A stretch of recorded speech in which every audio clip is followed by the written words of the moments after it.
तो आज बात करते हैं एक गाने की। नहीं नहीं, सिर्फ गाने की नहीं, बल्कि उस गाने तक पहुंचने के पूरे डिजिटल सफर की। ये कहानी असल में उस एक क्लिक की है जो म्यूजिक प्ले होने से काफी पहले शुरू हो जाती है। कहानी की शुरुआत हम सब जानते हैं, है ना? किसी को एक गाने का लिंक मिलता है जिसे वो सुनना चाहता है।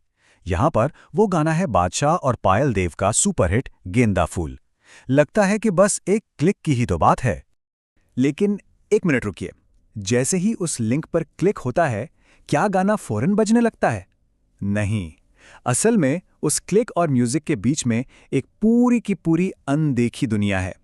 तो चलिए आज इसी में थोड़ा और अंदर चलते हैं और देखते हैं कि पर्दे के पीछे चल क्या रहा है।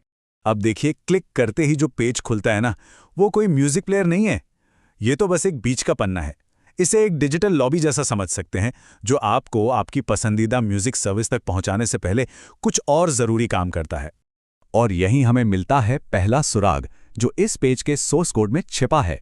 ये पेज एक खास सर्विस से चलता है जिसका नाम है लिंक फायर। मतलब ये कोई ऐसा वैसा वेब पेज नहीं है, ये एक बहुत सोच समझकर बनाया गया टूल है।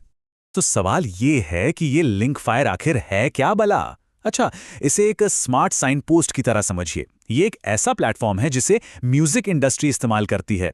इसका काम सिर्फ लोगों को सही जगह भेजना नहीं है, बल्कि इस पूरे प्रोसेस में बहुत ही कीमती जानकारी भी इकट्ठा करना है।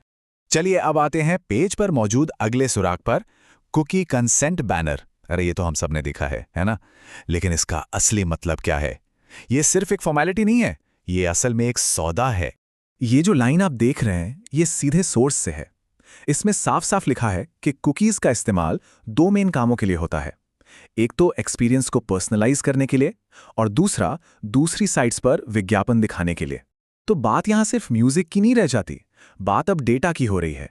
ये क्लिक एक तरह से एक बिजनेस की शुरुआत है। तो होता क्या है, जब कोई उस कुकी बैनर पर ओके क्लिक करता है तो एक पूरा प्रोसेस शुरू हो जाता है।